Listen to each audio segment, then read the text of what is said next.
جب تک جیوں میں آقا کوئی غم نہ پاس آئے، کوئی غم نہ پاس آئے۔ گزشتہ 4 روز سے ہماری یہ جو محرم کی مجالس چل رہی ہے، جو انشاءاللہ 12 روزہ ہوں گی، اور آج کی میرے خیال سے یہ 5ویں نشست ہے۔ 4 محرم الحرام 5ویں شب لگ گئی ہے ابھی۔ گزشتہ 4 روز سے ہم مولا کائنات علی مرتضیٰ رضی اللہ تعالیٰ عنہ کے فضائل اور مناقب پر گفتگو کر رہے ہیں۔ دل تو چاہتا نہیں کہ مولا کائنات کے فضائل کو چھوڑا جائے، دل چاہتا ہے کہ اور بیان کیا جائے، لیکن کیا کریں کہ کچھ مجبوریاں بھی ہے۔ مجبوری یہ ہے کہ میری منزل بہت دور ہے اور راستہ بڑا طویل ہے۔ منزل تو کربلا ہے اور کربلا تک پہنچنا بھی ضروری ہے، تو اگر مناقب علی پر ہی بولتے رہے ہم تو پھر شاید میں کربلا تک نہ پہنچ پاؤں۔ تو جو اصل مقصد ہے اس محرم کی مجالسوں کا، وہ شاید فوت ہو جائے، اور بہت سے لوگ کہیں کہ بھائی امام حسین کے بارے میں سننا چاہتے تھے، وہ تو بتایا ہی نہیں۔ آج ہم تبرکاً خاتون جنت حضرت فاطمہ الزہرا رضی اللہ تعالیٰ عنہ کا ذکر خیر کریں گے، اس لیے کہ حضرت علی اور حضرت فاطمہ نہ ہوتی تو امام حسن اور امام حسین بھی نہ ہوتے۔ یہ والدین کریمین ہیں حضرت حسنین کریمین کے، لہٰذا ان کا ذکر بھی باعث برکت ہے، باعث نجات ہے۔ آئیے چند اشعار میں منقبت کے شہزادی کونین خاتون جنت رضی اللہ تعالی عنہ کی بارگاہ میں نظر کر رہا ہوں کہ بڑھیں گی تا ابد شان اولا ہر آن زہرا کی، بڑھیں گی تا ابد شان اولا ہر آن زہرا کی، کہ ہے مدحت سرائی کر رہا قرآن زہرا کی۔ بڑھیں گی تا ابد شان اولا ہر آن زہرا کی، کہ ہے مدحت سرائی کر رہا قرآن زہرا کی۔ نبی کے گھر کی ہر نعمت وہی تقسیم کرتی ہے، نبی کے گھر کی ہر نعمت وہی تقسیم کرتی ہے گویا سب خدائی ہر گھڑی مہمان زہرا کی، کہ ہے گویا سب خدائی ہر گھڑی مہمان زہرا کی۔ نگاہوں کو جھکا لو اہل محشر سے یہ ندا ہوگی۔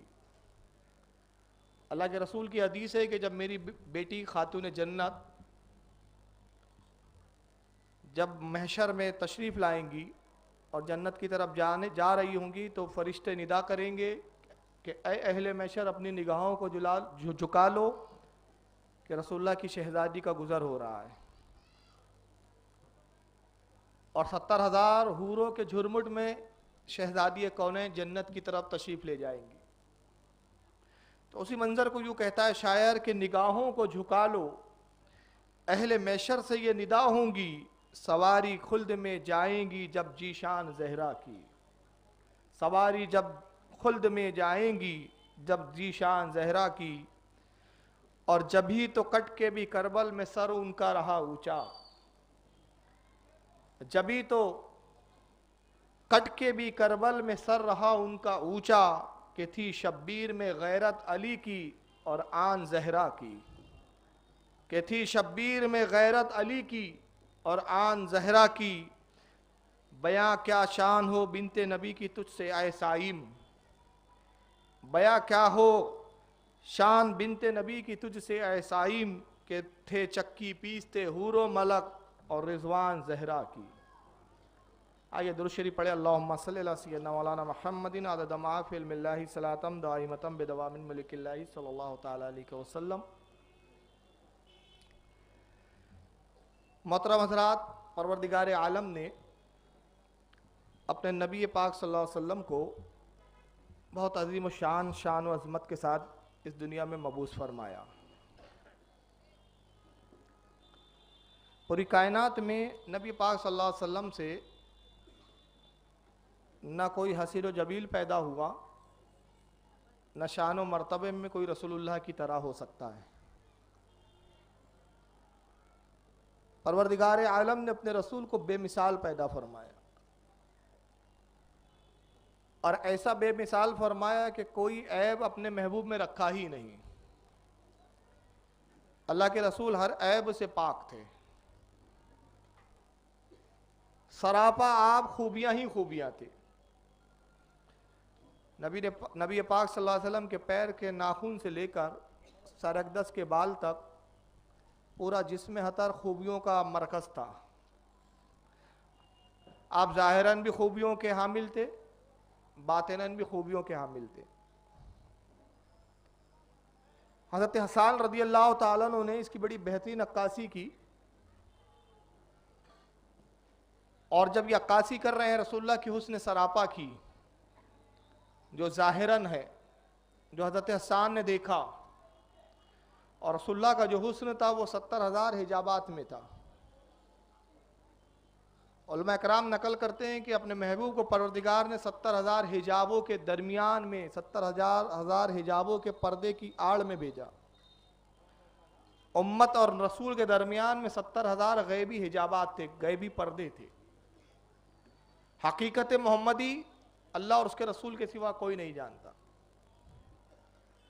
خود حدیث پاک میں آتا ہے کہ اللہ کے نبی نے ابو بکر سے کہا کہ ابو بکر، میری حقیقت کو کوئی نہیں جانتا سوائے میرے رب کے، میری حقیقت سے صرف میرا پروردگار واقف ہے۔ اب ان 70,000 غیبی پردوں کے پرے جو حضرت حسان صحابی رسول نے دیکھا، تو اس کی عکاسی جن الفاظوں میں کی، میں کہتا ہوں کہ شاعری کے تمام صنفیں، شاعری کی تمام جتنی اب تک منظوم لکھی گئی یا نثر میں لکھی گئی یا تعریف جتنی کی گئی یا جتنی کی جائیں گی، سب کو اگر ایک پلے میں رکھ دیں اور حضرت جناب حسان کی شاعری کو، آپ کی تعریف و توصیف کو جو رسول کی بارگاہ میں آپ نے بیان کی ہے، آپ کے اس نعتیہ اشعار کو ایک پلے میں رکھ دے تو حضرت حسان کے اشعار سب پر بھاری ہے۔ نبی پاک کی خدمت میں حاضر ہوئے اور اس کے یا رسول اللہ میں نے آپ کی شان میں کچھ لکھا ہے، تو اللہ کے نبی نے اپنی شان بیان کرنے والوں کو کتنا بلند کیا ہے، اور یہاں مجاز دیا کہ جو میری نعت گوئی کرتے ہیں ان کا مقام کتنا بلند و بالا ہے۔ آپ نے کیا کیا؟ آپ خود ممبر سے زمین فرش پر تشریف لاتے ہیں، زمین پہ تشریف رکھا، حسان کا ہاتھ پکڑا اور اشارہ کر کے فرمایا حسان ہمارے ممبر پہ بیٹھو۔ اپنے ممبر پہ حسان کو بٹھا کے بتایا کہ جو ہمارا نعت گو ہوتا ہے اس کا مقام و منصب بہت بلند و بالا ہوتا ہے، وہ منصب کا، وہ مسند کا اہل ہوتا ہے، یہ اس کے ادب کا تقاضا ہے، کیونکہ وہ میرا ذکر کر رہا ہے، لہذا اس کی تعظیم یہ ہے کہ اس کو مسند ادا کی جائے، اس کو ممبر دیا جائے۔ اب نبی پاک نے حضرت حسان کو ممبر پہ بٹھایا اور خود زمین فرش پر بیٹھے ہیں۔ اب میں یہاں ایک جملہ کہنا چاہتا ہوں کہ نعت کہنا جناب حسان کی سنت ہے، اور نعت سننا رسول اللہ کی سنت ہے۔ نعت کہنا اگر حسان کی سنت ہے تو نعت سننا رسول اللہ کی سنت ہے۔ تو اگر ہماری مجالسوں میں نعت سے جلسوں کی ابتدا ہوتی ہے تو وہ اس لیے ہوتی ہے کہ نعت خواہ جو ہوتا ہے وہ حضرت حسان کی سنت ادا کر رہا ہوتا ہے، اور آپ جب سن رہے ہوتے ہیں تو رسول اللہ کی سنت کو ادا کر رہے ہوتے ہیں۔ یہ نعت گوئی کا مقام بتایا رسول نے، اور سننے والے سامعین میں کون ہے؟ ایسا مجمع روئے زمین نے اور آسمان نے کبھی دیکھا ہی نہیں، اتنا عظیم الشان مجمع۔ سننے والوں میں صداقت کا پیکر ابو بکر صدیق بھی ہے، عدالت کا مجسم حضرت عمر ابن فاروق اعظم بھی ہے، سخاوت کا مجسمہ حضرت عثمان غنی بھی ہے، شجاعت کا پیکر حضرت مولا کائنات بھی ہے۔ سننے والوں میں سعد ابن ابی وقاص بھی ہے، عبودہ ابن جرہ جیسا جرنل اسلام بھی ہے، جلید اور بڑے بڑے صحابہ اکرام کہ زمین و آسمان نے اسی افضل جماعت نہ اس سے پہلے دیکھی تھی نہ اب قیامت تک دیکھیں گی، ایسی مقدس جماعت موجود ہے۔ خود اللہ کا آخری پیغمبر خاتمی مرتبہ تشریف فرما ہے، اور حضرت حسان کہتے ہیں وَأَحْسَنُ مِنْكَ لَمْ تَرَ قَطُّ عَيْنِي وَأَحْسَنُكَ مِنْ لَمْ تَرَ قَطُّ عَيْنِي وَأَجْمَلُكَ مِنْ لَمْ تَلِدِ النِّسَاءُ خُلِقْتَ مُبَرَّعًا مِنْ كُلِّ عَيْبٍ كَأَنَّكَ قَدْ خُلِقْتَ كَمَا تَشَاءُ۔ آپ کہتے ہیں کہ اللہ کے نبی، اب یہاں پہ اشعار پہ ذرا غور کریں. میں کہتا ہوں کہ حضرت حسان عقیدہ اہل سنت کی ترجمانی کر رہے تھے. وہی عقیدہ حضرت حسان کا تھا جو آج اہل سنت والجماعت کا ہے، جو آج آپ کا اور ہمارا ہے، جو امام احمد رضا فاضل بریلوی کا ہے. وہی عقیدہ جو ہمارے ائمہ کا اور علماء کا ہے. حضرت حسان کیا کہتے ہیں؟ وَأَحْسَنُ مِنْكَ لَمْ تَرَ قَطُّ عَيْنِي، اے اللہ کے رسول، کسی آنکھ نے آپ سے زیادہ حسین و جمیل دیکھا ہی نہیں ہے.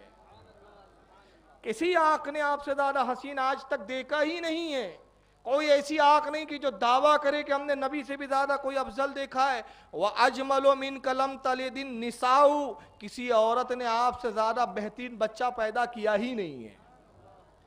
خُلِقْتَ مُبَرًّا مِنْ كُلِّ عَيْبٍ، اے اللہ کے نبی، اللہ تعالیٰ نے آپ کو ہر عیب سے پاک پیدا کیا. آپ میں کوئی عیب نہیں ہے. آپ کی ذات اور عیب یہ تضاد ہے، یہ کبھی ایک جا ہو ہی نہیں سکتے. اللہ کے رسول، اللہ نے آپ کو بے عیب پیدا کیا. اب اس شعر کا جو آخری مصرع ہے نا اس قطع کا، بس وہ ہے عقیدہ اہل سنت کی ترجمانی، کہ ہم کہتے ہیں رسول اللہ مختار کل ہے. اللہ نے اپنے محبوب کو اپنے فضل و کرم سے اختیار دیا، تو کیسا اختیار دیا؟ حضرت حسان کہتے ہیں، کیا کہتے ہیں؟ کَأَنَّكَ قَدْ خُلِقْتَ كَمَا تَشَاءُ، اے اللہ کے نبی، اللہ نے آپ کو ایسا پیدا کیا جیسا آپ پیدا ہونا چاہتے تھے. آپ جیسا پیدا ہونا چاہتے تھے. آپ بھی پیدا ہوئے، میں بھی پیدا ہوا. مجھ سے میری اولادیں پیدا ہوئی، آپ سے آپ کی اولادیں پیدا ہوئی، ہماری اولادوں سے ہماری اولادیں پیدا ہوں گی. نسل چلتے رہیں گی. ہم بھی کسی نسل سے ہوتے ہوئے آئے ہیں. شجرے دیکھتے جائیں، ہم سے پہلے بھی تھے، ہمارے بعد بھی آئیں گے. مگر کیا روئے زمین پر کوئی ایسا انسان ہے جو دعویٰ کرے کہ میں اس طرح پیدا ہوا ہوں جیسا اللہ چاہتا تھا، میں چاہتا تھا؟ میں نے اللہ سے کہا کہ اللہ میری ناک ایسی بنا، اے پروردگار میری آنکھ ایسی بنا، میرا رنگ گورا رکھ، میرے بھویں ایسی ہونی چاہیے، میرے ہونٹ ایسی ہونی چاہیے. کوئی دعویٰ نہیں کر سکتا. کسی کی مرضی نہیں چلی اللہ کے سامنے. اللہ نے جس کو جیسا چاہا پیدا کیا. کسی کو کالا پیدا کیا، کسی کو گورا پیدا کیا، کسی کی چھوٹی ناک ہے، کسی کی لمبی ناک ہے، کسی کی چپٹی ناک ہے، کسی کی بڑی ناک ہے، کسی کی پیشانی ابھری ہوئی ہے، کسی کی پیشانی دبی ہوئی ہے. جیسا اللہ نے چاہا اپنے بندوں کو پیدا کیا. مگر اے محبوب، تیری رضا ہمیں کتنی منظور ہے؟ تو جیسا پیدا ہونا چاہتا ہے ہم تجھے ویسا پیدا کریں گے. تیری مرضی کیا ہے؟ تیری رضا کیا ہے؟ اسی کو اعلیٰ حضرت نے کس مضمون میں ڈالا؟ اس مضمون میں ڈالا کہ اعلیٰ حضرت کہتے ہیں کہ باغ خلیل کا گل زیبا کہوں تجھے، سرور کہوں کہ مالک مولا کہوں تجھے. سرور کے بھی معنی مالک میں آتے. سرور کہوں کہ مالک و مولا. مالک کون ہوتا ہے؟ جس کو اختیار ہوتا ہے. تو نبی کی اختیار کی ہمہ گریت کا آپ اندازہ لگائیں. کوئی اپنی مرضی سے پیدا نہیں ہو سکتا، مگر رسول کی مرضی کتنی ہے. اے محبوب، جیسا آپ پیدا ہونا چاہتے تھے، آپ بتائیں کیسے پیدا ہونا ہے، کس قبیلے میں پیدا ہونا ہے، کس خاتون کے بطن سے پیدا ہونا ہے، کس باپ کے جو ہے آپ نسب سے پیدا ہونا چاہتے ہیں، کس قبیلے میں پیدا ہونا چاہتے ہیں، کس خاندان میں پیدا ہونا چاہتے ہیں، کس جگہ پیدا ہونا چاہتے ہیں، کس علاقے میں تشریف لانا چاہتے ہیں، اور میں بڑھ کے کہہ دوں کس زمانے میں پیدا ہونا چاہتے ہیں. محبوب آپ انتخاب کیجئے. اور یہی نہیں، انتخاب کا اختیار کتنا دیا؟ محبوب آپ جس امت کو چنے، جس عالم کو چنے، یہ بھی اختیار. تو شاعر نے کہا وہ ہر عالم کی رحمت ہے، کسی عالم میں رہ جاتے یہ ان کی مہربانی ہے کہ یہ عالم پسند آیا.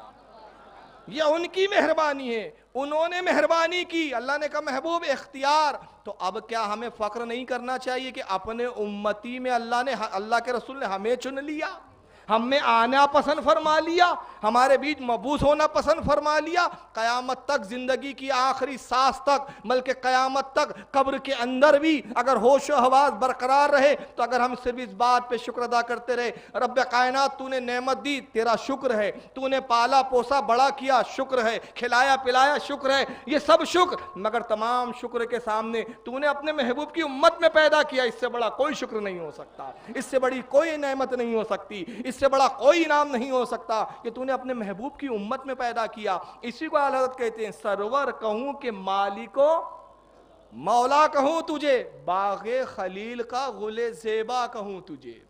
کیونکہ رسول اللہ خلیل، حضرت ابراہیم خلیل اللہ علیہ السلام کی نسل سے ہیں. باغ خلیل کا گل زیبا کہوں تجھے، تیرے تو وصف عیب تناہی سے ہیں بری.